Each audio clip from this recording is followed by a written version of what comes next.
welcome back to another episode of Sisterly. You're here with your co hosts, Olivia and Rebecca. We are so excited to be back with you all for another episode. We are coming off of a long weekend, which praise be, because I needed a little break. Although we didn't really feel like a break. I went to a wedding this weekend, which was super, super fun, but it's not necessarily like restful, I Yeah, guess yeah, it's a you would say. activity filled. Yeah, because I had to like get up early to go to the airport. Then there's like the actual wedding, which is a lot of fun, but a lot of movement, and then get up early to catch a flight to come back. So I'm definitely tired, but I'm happier. Good. And I'm more full of cake than I was when the weekend began. It's a good spot to be Um, in. Listen, there's nothing that gets me more excited than a wedding cake. Like, and also the thing, what happened is before we went to the wedding. So the wedding was yesterday we're recording on Monday. It was yesterday on Sunday, and the day before, me and my friends who went together, we were watching a show on Netflix called Marriage or Mortgage. And if you haven't Oh, seen I Marriage, have watched that. I forgot I watched that. it's a wild concept. Basically, It's it's a also kind of reality TV. sad when you think about it.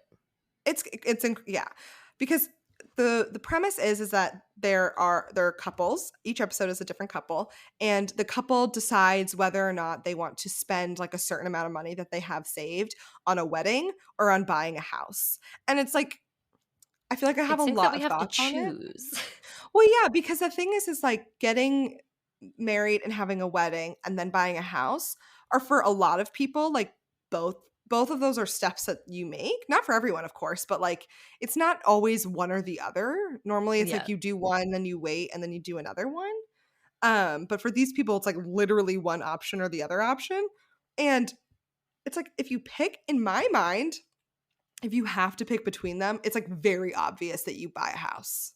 Yeah. Like, Yeah. but that's just my perspective. But in the show, most of the people I have seen I know pick they'll do wedding. marriage. Yeah, they They pick do the wedding. wedding, which I do get. But the thing that also sucks is that this season was filmed, I think, in like early 2020.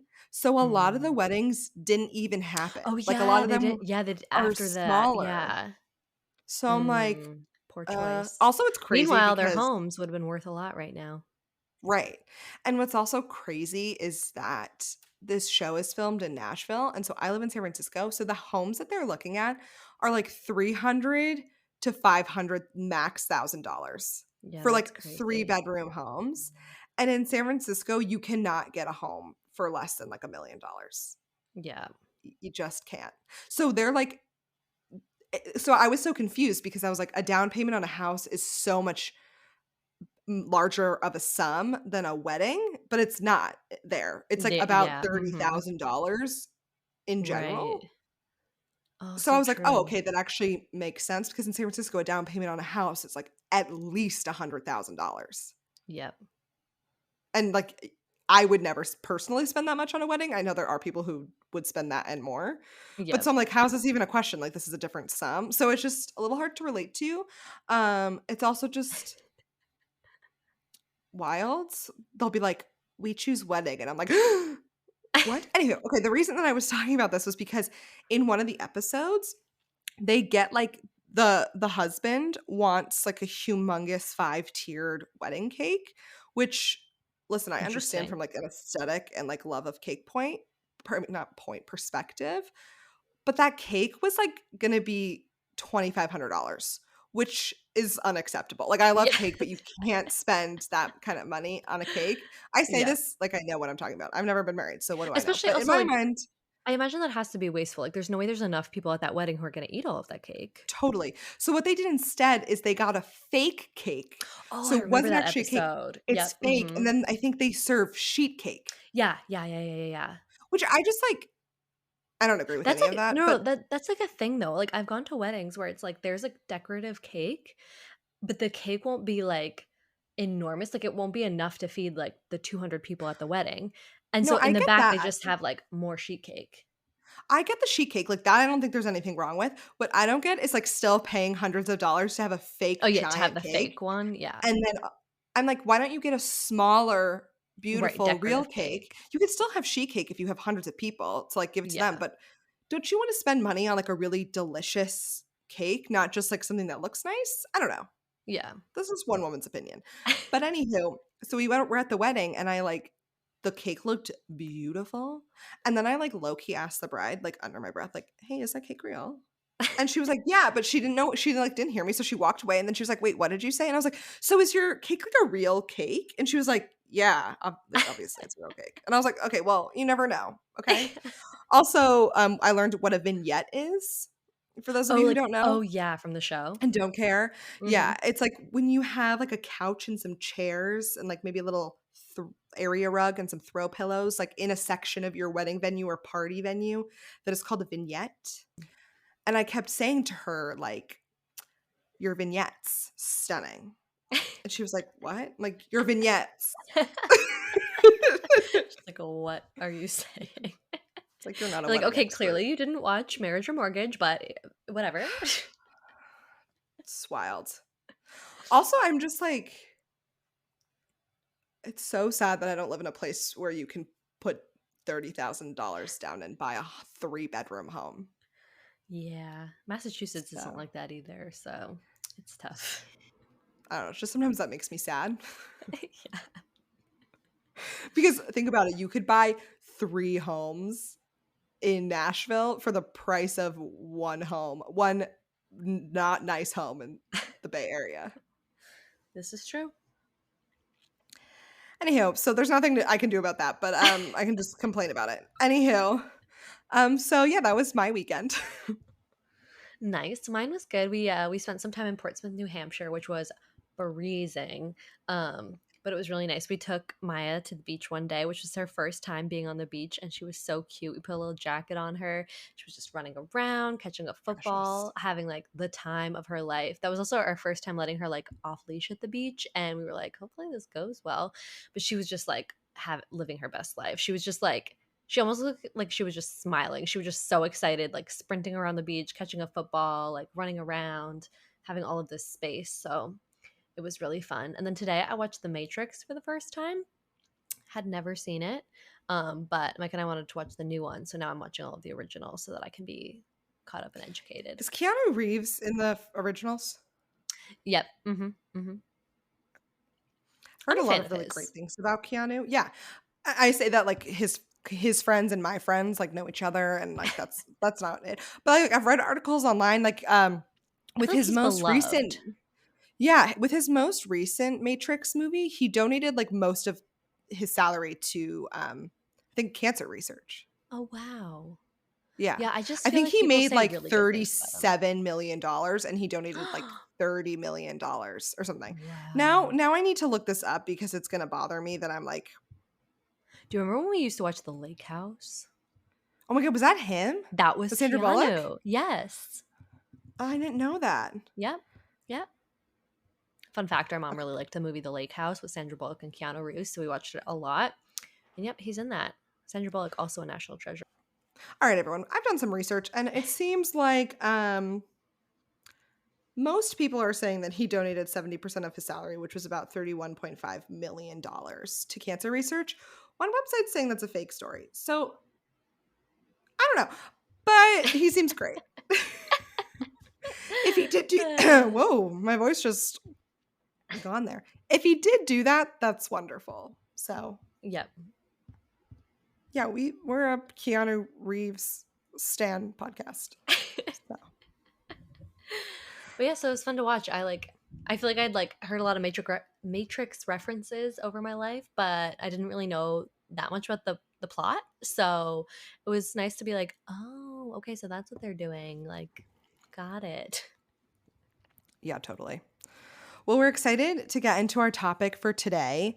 And today we're talking about conflict and how we deal with conflict, what Hmm. our styles are when it comes to getting into any sort of like argument or disagreement with someone, and then our tips for how to go into conflict with like the right mindset and how to get kind of the most out of it, like the Hmm. most benefit out of Yeah, it. have like a healthy argument. Yeah, because I would say Rebecca and I both aren't big conflict people. But also, here's the thing: like, I heard someone say this the other day. I think it was on a reality show or something. Like, most people don't Yeah. like Most conflict. people are Like, not conflict prone. unless you are hired to be a real housewife of a various city, you probably aren't trying to start conflict for the sake of just starting it. Yeah, unless Most you're of the like time, Christine from Selling Sunset. yeah, most of the time you get involved in conflict because of a situation and you might not feel like you enjoy it, but some people I think are better at engaging in it or deciding it's necessary than others. And I would say Rebecca and I avoid Mhm. conflict more so. I would say you, Rebecca, even more Yeah, so I than am I highly do. conflict averse for sure.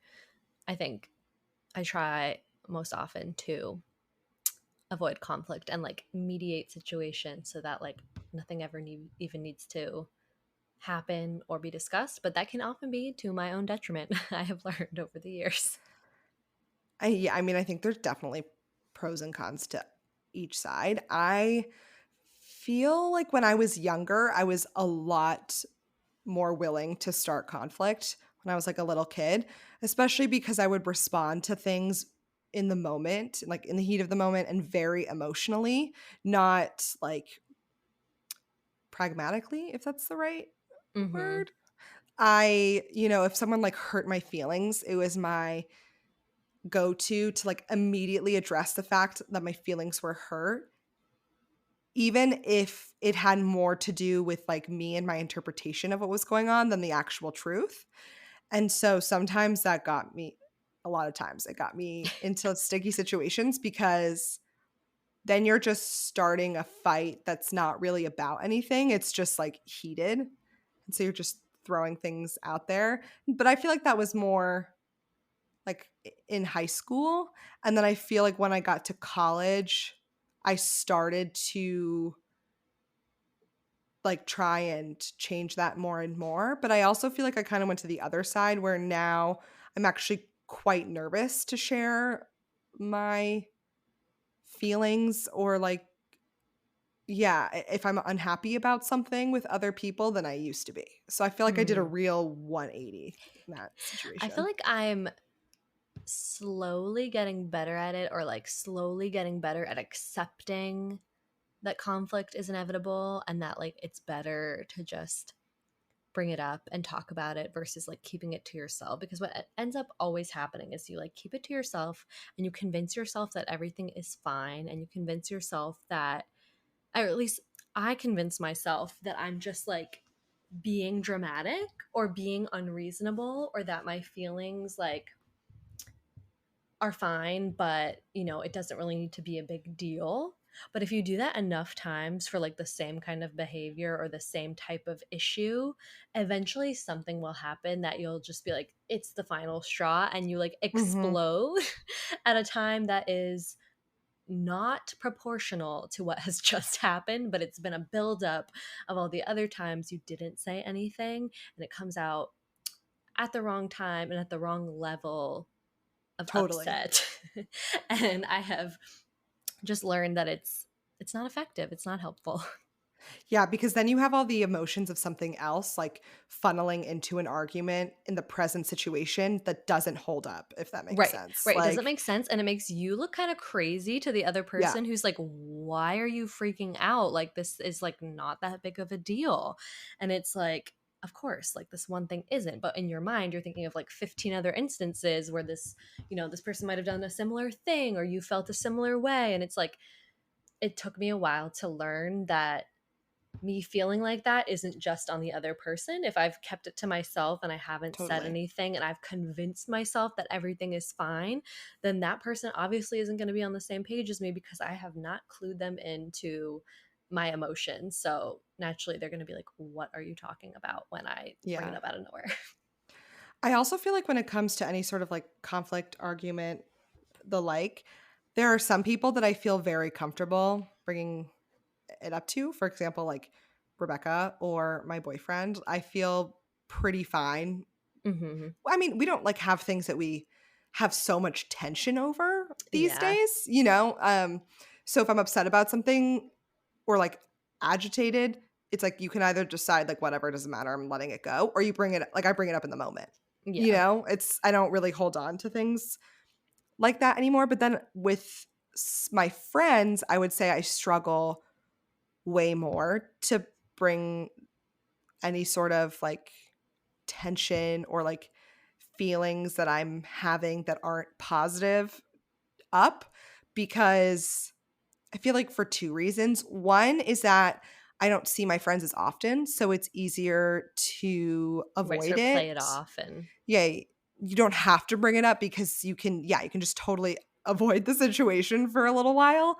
And secondly, I get very this like comes from my childhood. I'm very afraid of losing friends. I always have been, because it was so hard for me to make friends as a kid, that I'm so afraid that if I bring up something that I'm upset about, it's going to like really, I don't know what the proper word is. It's going to backfire. yeah. And And they're gonna then be I'm like, going to "You're lose that too friend. difficult. You're too Yes. dramatic." That's it. Yes. Yeah, that was my So fear. I mean, it's not always specifically with friends, but I used to just be afraid to express my feelings or like express a conflict or argue because I thought that it meant that I was being difficult or dramatic, or that the other person would think that I was like high maintenance or demanding or just like too much to deal with, and they'd rather just not deal with me. And so it was easier for me to just be like everything's fine than to actually say that I was upset. yeah. And I find it kind of interesting, my mindset as well, because I actually think that I feel pretty comfortable if someone wants to engage in a like dialogue about something with me. You know, like if someone really doesn't like that I don't know, I leave my clothes freaking everywhere in my room.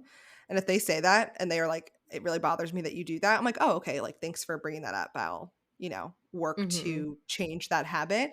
But like, I'm so afraid to ever bring something like that up to someone else. Yeah. So I'm not really sure why, because I prefer honesty and open communication from others. And then it's my turn to reciprocate. And I'm like, Yeah.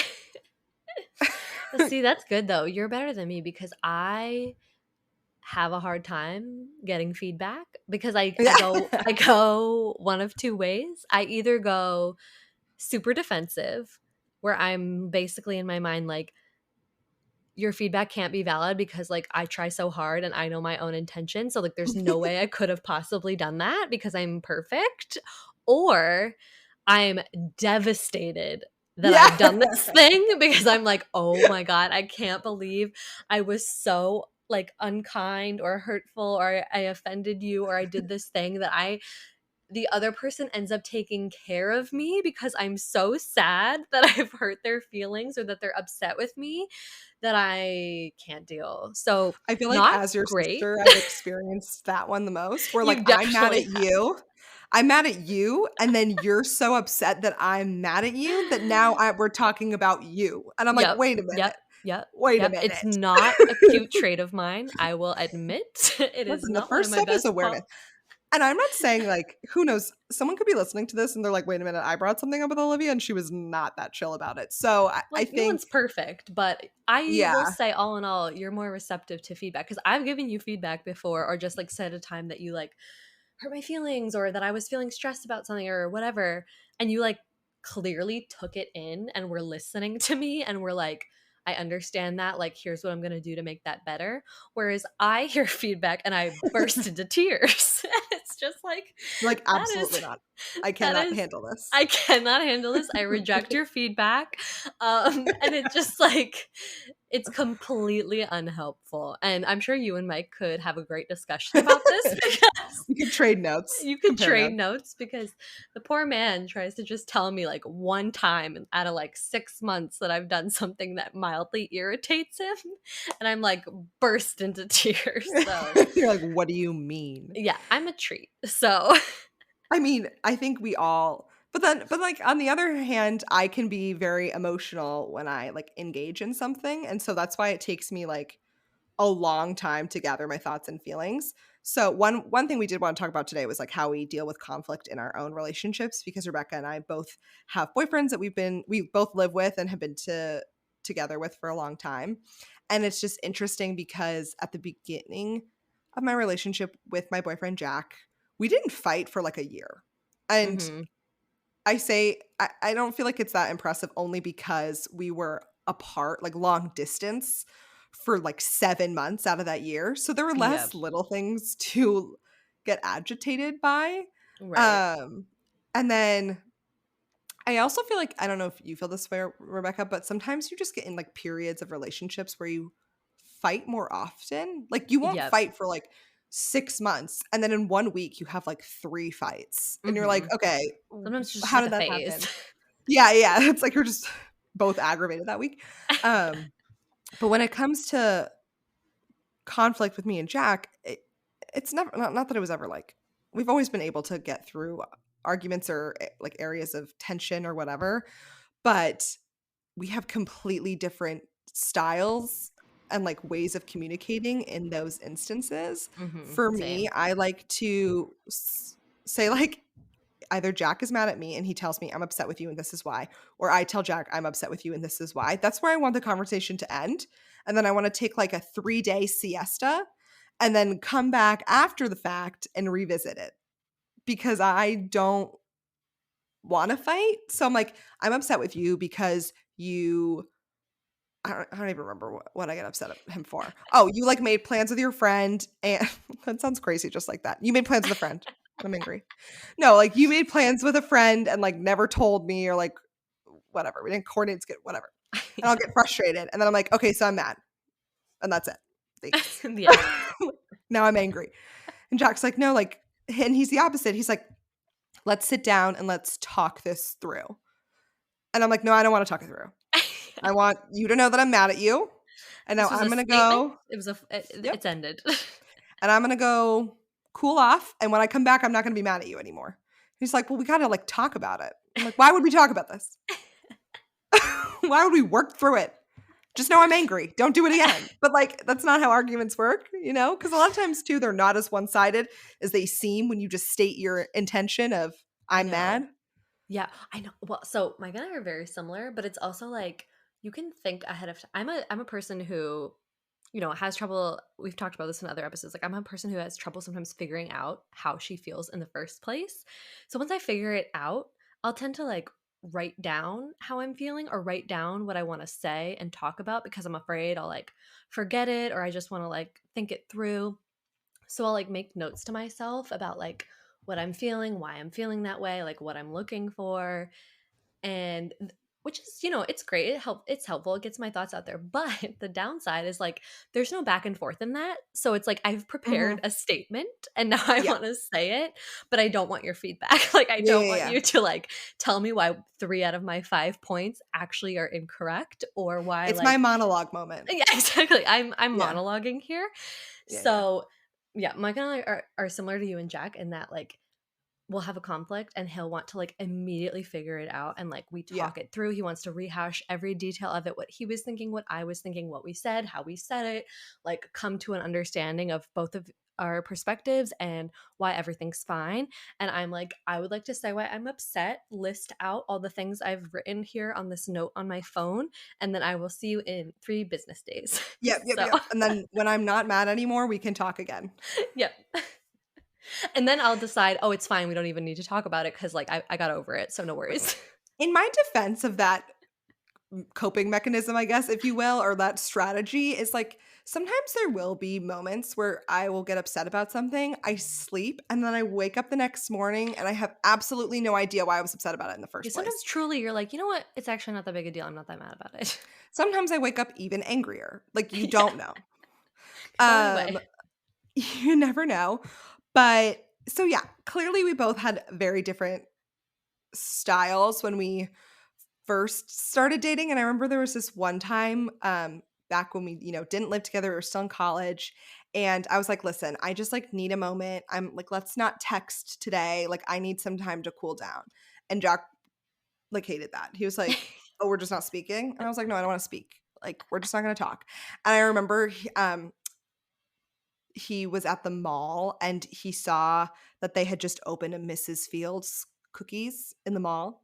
And he sent me a picture because he knew how much I loved it. And I was like, excuse me, we're supposed to be not speaking.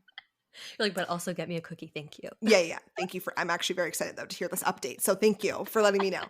But like that was his way of being like, I'm respecting your space, but I'm also still talking to you because I don't believe in this like radio silence.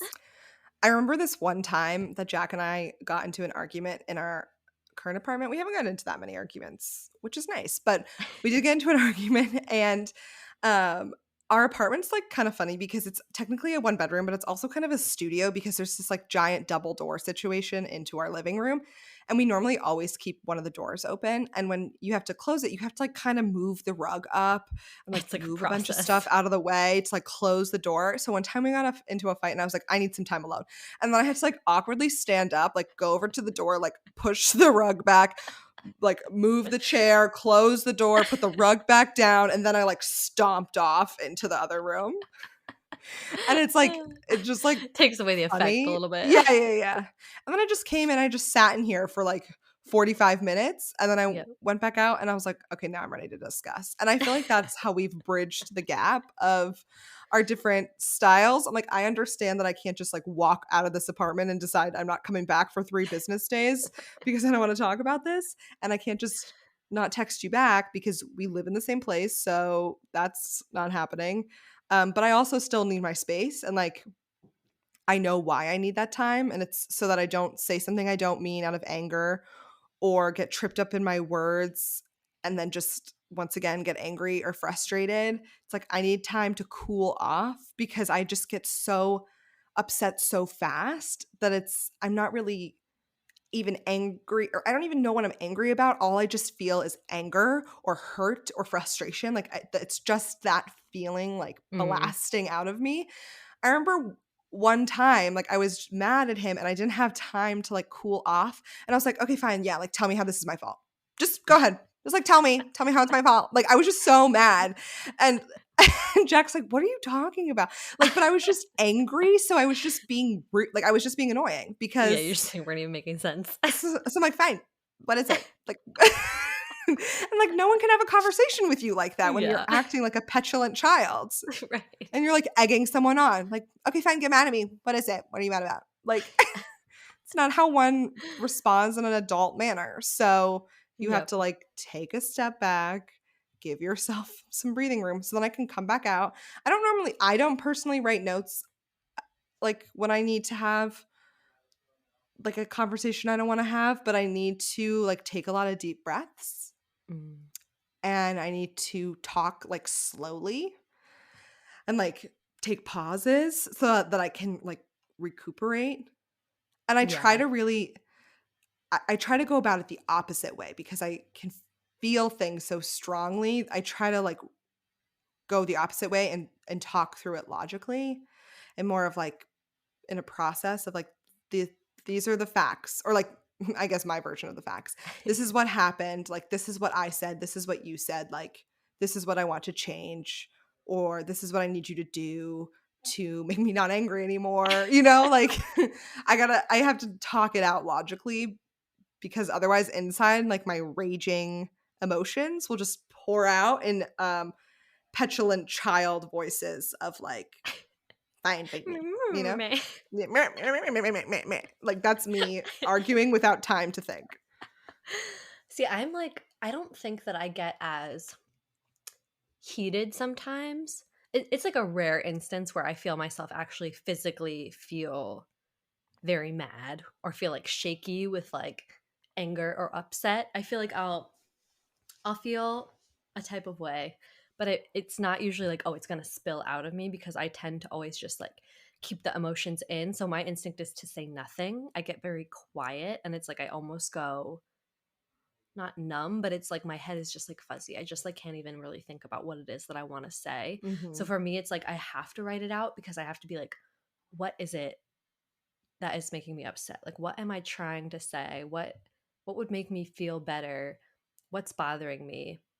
Versus just like shutting down. I feel like in like the very early stages of our relationship, like Mike started to learn like something was wrong because all of a sudden I would just get quiet. We'd be like having a Mm. conversation and I just would like respond less or like respond less enthusiastically, but I wasn't saying anything, but I was just sort of like giving one word, two word answers. And then he'd be like, what? what's happening? Like, are you okay? What's going on?" And Did I'd you be like, lose "Oh, your yeah, I'm fine." voice? Like, what's happening? Yeah. And I'd always be like, "Oh, yeah, I'm okay. Oh, yeah, I'm fine." But meanwhile, my head is buzzing, but it's not filling with words. It's not filling Yeah, with yeah. helpful things to say. It's just like noise, but also feeling upset, but not knowing what to do about it. And so it's taking me a while to be like, "Okay, I need to like first figure out what is the emotion I'm feeling. Then why do I think I'm feeling like that? What was said or done that's making me feel like that? Is it rooted in something else or a past experience, or is it based in what actually like just happened right now? Mhm. And is it reasonable that I feel this way, or am I projecting something from something else? And then I'll be like, Yeah. okay, I've concluded it's reasonable and I feel this way and I know why. What do I want to say about it? And then I have to think through what I'm actually going to say about it and what I'm looking for. Totally. I think what's most important too is that you are able to be open and honest. If you are in a partnership or even with a roommate, a close friend, a family member, that you're able to have open communication about the ways in which you deal with an argument, any type of conflict, because I think Jack and I finally realized that we both dealt with it very differently. And I think you have to come to a compromise because I think we both have valid reasons why we deal with things in certain ways. Makes sense why he doesn't want to just not have a conversation about why I'm upset or what's wrong Mhm. and why he doesn't want to go to bed angry or he doesn't want to leave things on a negative note. That makes a lot of sense. But I also think it's totally fair that for me, I need time to process and cool off so that we can have a legitimate conversation and not just a fight to have a fight. So Right. it's finding that happy medium of maybe we don't, go radio silent for several days, but I take 45 minutes in my own space to cool off, collect my thoughts, and then we reconvene and we talk through it then. Mhm. Um, because I don't think you can just make someone change to accommodate the way that you handle conflict best. You Otherwise you're never going to get a genuine resolution from anything. You're going to get someone just giving in and Yeah. then they're going to resent you for making them give in to what you want instead of also listening to what they need. Mhm. Yeah, I listened to I can't remember if it was like Brené Brown's podcast and like she might have been interviewing someone from like the Gottman Institute, but the Gottman Institute does like a lot of stuff related to like relationships and like what makes relationships like successful and things like that. And one of the things that they said is like best about when you're arguing, or like the best way to sort of like handle it is to have genuine curiosity about what the other person is saying. So like if someone says to you like I'm upset with you or like you've done this, to like actually be like, okay, what have I done? Why do you feel that way? Like what made you feel that way? Like asking more questions to get to the root of it rather than coming in immediately defensive, which is how I Mhm. operate, or bursting into tears, you know. So this is very much a lesson that I need to learn, but coming in being like, what can I learn from this interaction about myself and about my partner? And then like that helps you reach a better understanding versus coming in being like, there's no way that person's perspective could be right because like XYZ reason. Yeah. No, I think that's a really good way to look at it. It's just like being inquisitive about it before you become defensive, which can be so hard to do, which is why I often need to take a second to make it, because that's what's also really hard is when someone comes to you with an issue, it's hard to not make it then about you being the one who's now being, quote, attacked Mhm.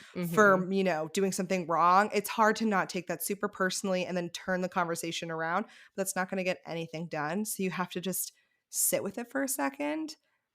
I think also too in any like argument I've ever had, I've been able to walk away with it. I was not any. I would say 95% of the arguments I've had, I walk away with it of like there is some ownership that I need to take in that situation.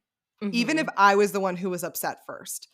I think sometimes it's like there's something in there that involves you as well. Not always, but a lot of times, and you have to kind of own that fact Yeah. because I Own think it your own also parts. allows for a better conversation because if you don't just take responsibility for the role that you played in any situation, then it's just this like one-sided yelling match. I don't know if like it's not productive, I guess, Yeah.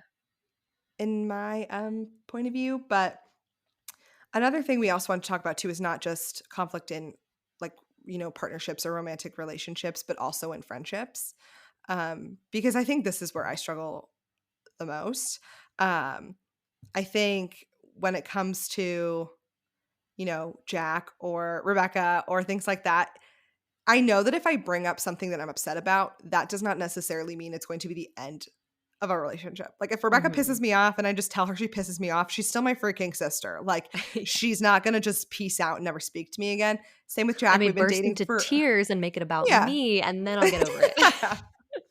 And like Jack, we lived together. We've been together for a very long time. Like me being upset because he, I don't know, like snapped at me. He doesn't snap. I don't know why I use that as an example, but whatever. He like did something I didn't like and I expressed that to him. I know he's not going to just like walk out and that's it. Yeah. But I think sometimes when it comes to friendships, it feels so much easier for a friend to just say, you know what, actually, I'm kind of done with you. So it's not even worth it to me to discuss this, which I do understand sounds pretty ridiculous. Like, especially with a good long term friend, you being upset with them one time is not going to be the end of a friendship, but it can feel that way because it's like, well, Yeah. what else is keeping them here? It's so easy for them to decide that this isn't worth discussing. So they're going to just stop being my friend. And I think that's where I struggle. I'm like, I don't want to lose a friendship. So I'm just not going to say anything. But then we've talked about this before in our "Do You Forgive and Forget" episode. I never forget it, and then I remember it for the rest of my life, and I continue to be upset about it. And that's not fair to that person either because I never spoke up. So how Yeah. are they supposed to fix anything if I don't, you know, talk about it? Yeah.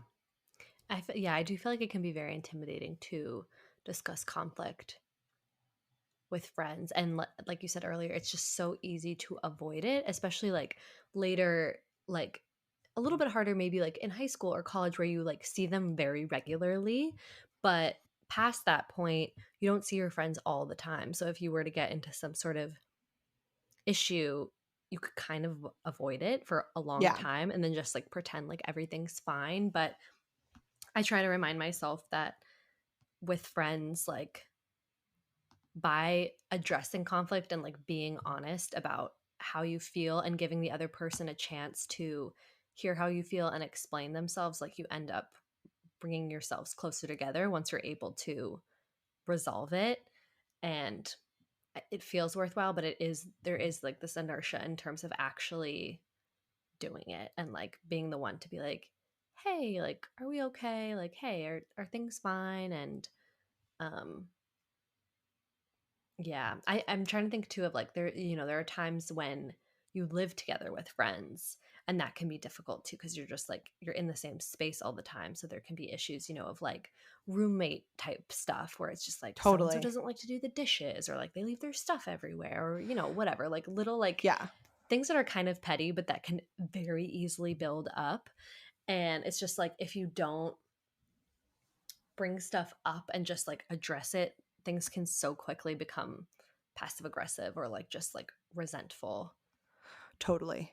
I had a moment a little while ago with a friend where I just like I wasn't super angry, but there was just something that was bugging me. And originally I wasn't going to say anything. And then it just like came up. There was an opportunity for me to just say something. And I was like, hey, like this instance is just, I don't feel great about it. Um, and I just like want to get it off my chest. I want to be honest with you. I was like, I'm not mad. I just want you to know that the way you're acting like isn't making me feel like a priority. Like I just feel it doesn't make me feel good. And I just want you to know that so that we can move forward. And I don't, we can adjust where we need to. And I got very stressed to do that because I don't like doing that. I don't want to share that I'm feeling vulnerable, if that makes sense, especially when it's like, "Hey, I don't feel like you're making me a priority," because it sounds selfish, I guess, of like, "Hey, pay more attention to me," or like, "Hey, put me first." And I'm not trying to be selfish, but I was just like, it's not making me feel good, and it's not making me excited about spending time with you as much because it feels like you don't care. Mhm. And but I just like kept reiterating, like, I'm not angry. I want to get this out so that in case you don't realize it. Yeah. And maybe I'm misinterpreting your actions, or maybe you're just not even aware that what you're doing could come across that way. And they were very responsive to it and were like, of course, don't want to make you feel that way. This is why I'm making the certain decisions. This is what's kind of pulling me in one direction or another. And I was like, yeah, no, that makes a lot of sense. I think we just need to like continue this conversation and be open about it. And they were like, agreed. And there was no arguing, like, ended the call with a lot of love, but it was funny because I hung up the phone and I was shaking, and not because I was mad, but because I was so stressed about the fact that I was bringing it up and, like, being vulnerable about it and not just saying, Mhm. like, "Ugh, I'm annoyed," but, like, whatever, and actually just saying, "Hey, I'm irritated, and I need you to know that." Yeah, like, my body had a physical reaction to me speaking up, and it was me shaking for, like, 15 minutes. But I feel like it told me a couple things, and one of which is that I need to do this more often. I need to practice doing Yeah. this so that when it comes to a moment where I need to speak up, it's not so hard because it wasn't that dramatic. It was just like, "Hey, I'm not feeling like a priority." That's it. Like, that was the gist of it, and there was no drama, but I was so afraid that I worked myself up into this, like, anxious state, um, and so I was like, "Okay, this is something I gotta work on a little bit because I shouldn't be feeling, anxious to the point of shaking for just letting my friend know how I'm feeling because it's not positive." So we also wanted to talk a little bit about maybe some tips or things that we've picked up that can make arguing a little bit healthier or maybe like slightly more successful or that make it a bit more productive. Yeah, and, like, Um less scary too. yeah, yeah. Um like for instance, when I'm talking about my feelings to someone, whether I'm upset or angry or whatever it is, I usually do I statements. So things like I feel or I think or this is how I'm feeling. Or I've actually learned this phrase from Brene Brown, which is like the story I'm telling myself is, and it's a way to Mm, explain like this is what my mind is thinking, but I already know that that's probably not the full picture, but this is the story I'm telling myself, and that way when you're expressing how you feel, you're making it clear that you're not like calling the other person a bad person. You're not saying you always do this or you made me feel like this. It's just this is how I'm feeling because it's very hard. You can't really argue with an I feel statement. You can't argue that you don't feel that way. You just can figure out why that feeling's there and how you rectify it. totally. No, I love that. Another tip I think is I know we've been calling it this whole episode conflict, but maybe don't look at it as conflict or don't look at it as trying to start an argument. Maybe look at it as an opportunity to change the future. That sounded so dramatic. An opportunity to change the future.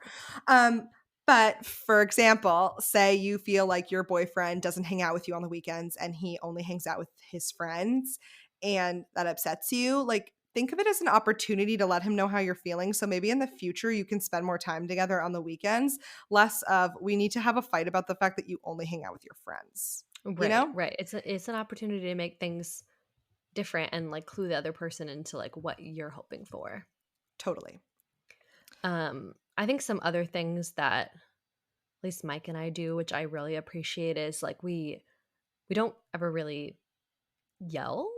Like maybe it's happened, but like generally when we're like quote arguing, it feels more like we're just like having a discussion because we're talking. We're not like shouting and we don't do there's no name calling. Like there's no putting the other person down or making like big generalizations like you always do XYZ or you're so this or you're whatever. Like there's none of that. It's just like here's a situation, here's how I'm feeling in this moment. Here's why I think I feel this way. Here's what I'm looking for. And, then maybe it's the other person is like, well, here's what I was thinking and like I feel this way and rather than here's what you're doing wrong and here's why you're this way.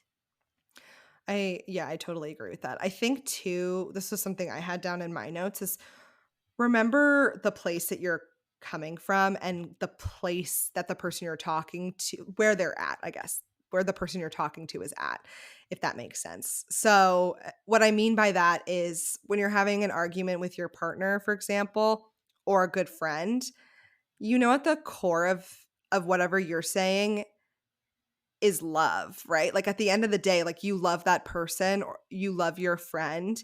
You want things to be better because you care about them. I think that's Mhm. hard to remember, especially when you're angry with someone. And if you don't feel those things at all, if you don't feel any sort of care for that person, then you probably don't even need to waste your breath having an argument. Like, Right. if you Right. don't care about that person, like, they probably don't really need to take up that much space in your mind to be angry at them.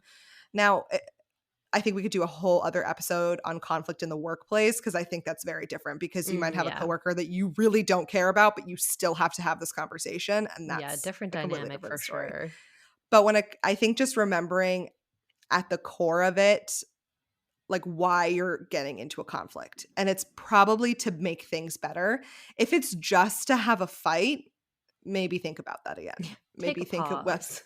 and I think sometimes people do that, and I'm not saying that with judgment. I think there have been moments sometimes where I've been in fights already, and now I'm just mad, and now I kinda just wanna keep being mad. Yeah. And I think it's very normal, but you kinda need to take a step back and think, "Alright, am I just fighting to fight, or am I trying to find a resolution?" And if you are just being angry, then that's a lot of energy that you're exerting Yeah. that you could probably be exerting to something that's better for you, Yeah. than yelling at someone else or calling someone names or something like that. Yeah. I was asking Mike before we started recording, like his thoughts on sort of healthy arguments. And he was saying that he thought the most important thing was not coming into it and like being mad for the sake of being mad or for the sake of Mhm. being right or just to argue, Yeah, like you were just saying, but about trying to understand the other person and to feel understood. totally. Like, what is the outcome of this discussion that you're about to go into? Is it that you want something to be better? Is that you wanna be seen, you wanna be heard, you want someone to know that what they did made you feel a certain way? Or is it just to be right?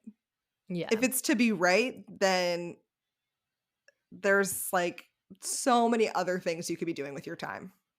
And, Hmm. like, that's been me before. Like, sometimes I get mad because I know that I'm right and someone's telling me I'm wrong, and I get that, like, that's such a valid feeling, but also it's like, what is this actually contributing to my life in the larger scheme of things? Like, is it Right. just It's not that productive.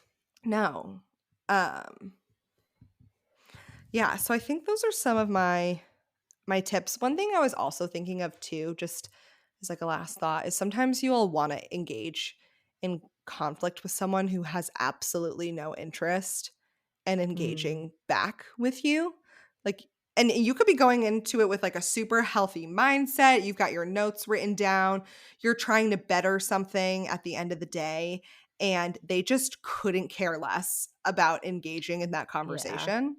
And if that's the case, I honestly don't think any of these tips are gonna help you. I think that person doesn't care enough to engage in a conversation with you, Yeah. or they genuinely don't have the tools to do it, but Hmm. both of which might not be healthy for you to engage with in, like, a serious way. Yeah, it really requires that the other person is willing to take feedback and care about your feelings and cares about that more than being right or having to deal with a conflict. Yeah. If they're not willing to have a conversation with you at all, then maybe you need to take a step back and think about the role that they play in your life. Mm. Because I've been honestly, I've been at the other end of that. Someone was like, "Hey, can we hash it out?" And I was like, I just don't wanna put the energy into it because I don't think that our friendship is, like, gonna go the distance. Like, I just don't Yeah, think we're gonna be yeah, friends for a long time. And, um, I think both of those are valid. She wanted to have a discussion. I was just like, "This is where my friendship with you ends, yeah, and that's that." You know? Let's not waste her time, by trying to engage in a discussion that I have already decided I'm not gonna partake in. yeah, So yeah. well, anywho, thanks so much for listening to this topic. I felt like it was a little bit of like a heavier one, not in like a sad way, but just like conflict is really stressful. Like, honestly, Yeah. I'm having like a little bit of like palm sweats just from talking about it. And we're not fighting, Thinking about we're it. just thinking about it. But I think it's so important because I think a lot of relationships can end because you're not willing to have challenging conversations. And it's something I want to get better at. Um, I think, of course, you need to know what your boundaries are, but receiving feedback, giving feedback, those are not necessarily negative things. So I think it's something that I want to continue to work on. Says I definitely need to work on both the giving feedback and the receiving feedback. And I feel like it's a thing you just keep learning as you go, but it's so important to see receiving conflict well or feedback well as like an opportunity, like we were saying, to learn more about either yourself or the other person. And I'm constantly reminding myself that. I completely agree. If you have any specific tips for us on how you manage conflict, please let us know. You can reach out to us on Instagram at sisterlypod or send us an email. It's sisterly.contact@gmail.com. Thank you so much again for tuning into another episode of Sisterly. We hope you all have a wonderful week, and we can't wait to see you next Tuesday for another episode.